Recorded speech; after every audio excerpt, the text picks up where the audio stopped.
Você quer saber como contratar da forma correta e evitar um retrabalho enorme e ter o entra e sai de pessoas aumentando o seu turnover? Então vem comigo que eu vou te dar algumas dicas que eu aprendi ao longo dos meus 25 anos como gestora. Olá, meu nome é Charlotte Odebrecht, eu sou mãe, eu sou empresária, sócia fundadora do Grupo Valorem e além de trabalhar aqui no Brasil, eu passei uma temporada de 10 anos como gestora nos Estados Unidos. Unindo esses dois países e as minhas funções bem diferentes, eu cheguei a algumas conclusões e eu quero compartilhar com você como contratar da forma correta. Tudo começa em você. E o que isso quer dizer?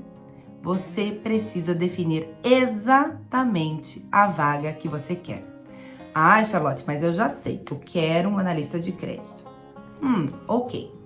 Depois que você define a vaga, você tem que olhar dentro dessa vaga que tipo de pessoa você precisa para ela e entender um pouquinho de comportamento humano. Por exemplo, se você está falando de um analista de crédito, é muito importante que essa pessoa seja super atenta aos detalhes.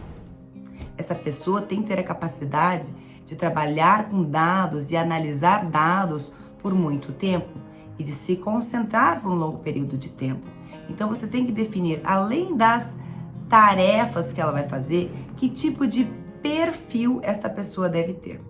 Mesmo dentro de uma vaga comum, como diríamos, eu preciso de um gestor de RH, existem especialidades. Alguns gestores de RH vão ser mais fortes, na contratação de pessoas. Outros têm uma vertente mais forte em treinamento e retenção. Outros, preferem se concentrar em toda a parte de benefícios. Então, mesmo quando você procura um gestor de RH, você precisa entender qual que é o perfil daquela pessoa.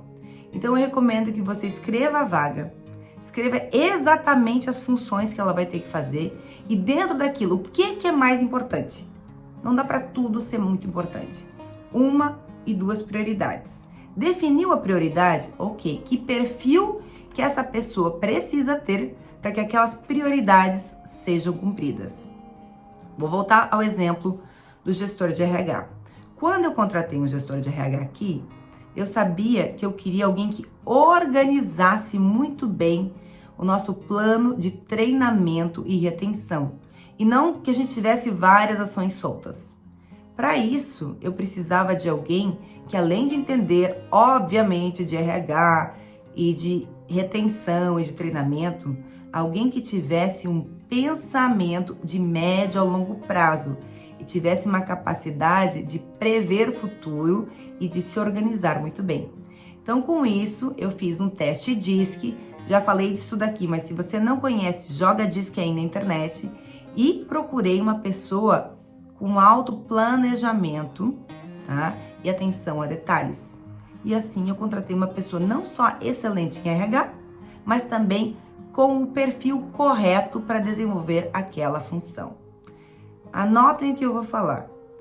Cada minuto que vocês desempenham, que vocês usam na contratação, na descrição de vagas e montar exatamente o tipo de pessoa que você precisa, você economiza pelo menos 100 dias de trabalho.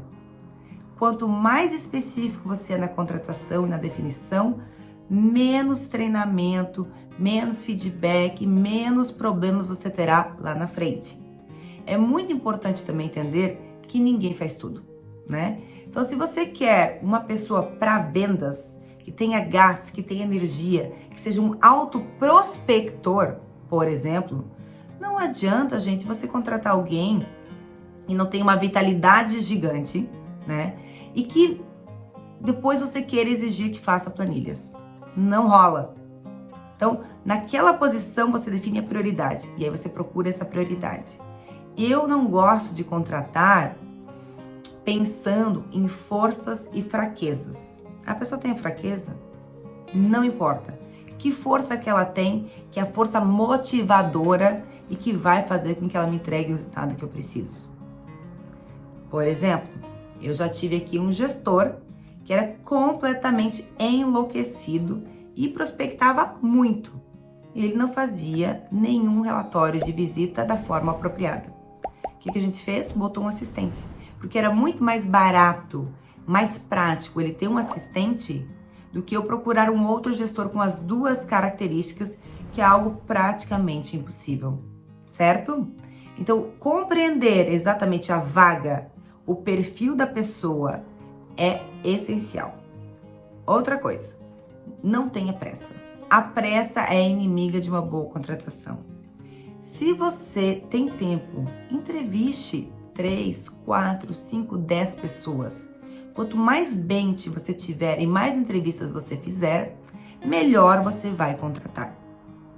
Porém, planeje a sua entrevista. Eu canso de ver pessoas fazendo entrevistas sem nenhum guia, sem nenhum planejamento e que no final não são entrevistas. A pessoa senta e fala e nem deixa o candidato falar. Faça perguntas, mergulhe um pouquinho mais a fundo, faça perguntas fora do comum e deixe o candidato falar. E mais do que tudo, peça exemplos concretos. Se você quer saber se a pessoa realmente é um bom vendedor, por exemplo, peça exemplos de como que ele negociou com um cliente difícil. Explicar todo o caso, como aconteceu. Quanto mais exemplos você pedir, mais clareza você vai ter se essa pessoa está falando a verdade ou mentindo. Não assuma que as pessoas falam a verdade no currículo. Deixa eu te contar uma coisa. As pessoas mentem e mentem muito no currículo. Não é nenhuma novidade. Então, se você se apaixonou pelo currículo, ótimo, mas entreviste. Porque não quer dizer que aquilo é verdade. Nem sempre aquilo corresponde à realidade. Se a pessoa é gestor, procure entender quantos colaboradores ela tinha embaixo dela. Realmente foi gestor? Por quanto tempo? Então vamos lá, vamos resumir tudo o que eu falei. Primeiro, você precisa desenhar muito bem a vaga. Segundo, além da vaga desenhada, perfil. Terceiro, estruture a sua entrevista. Não tenha pressa. 4, você precisa conversar com o máximo de pessoas possíveis, certo? 5, as pessoas mentem, então procure referências, procure exemplos da vida real. Entrevista é um processo de investimento do seu tempo. Para você trazer talentos, você também tem que dedicar os seus maiores talentos. Não tenha um RH fraco, não delegue as suas entrevistas de pessoas chaves para ninguém. Foque o seu tempo e sua energia nisso.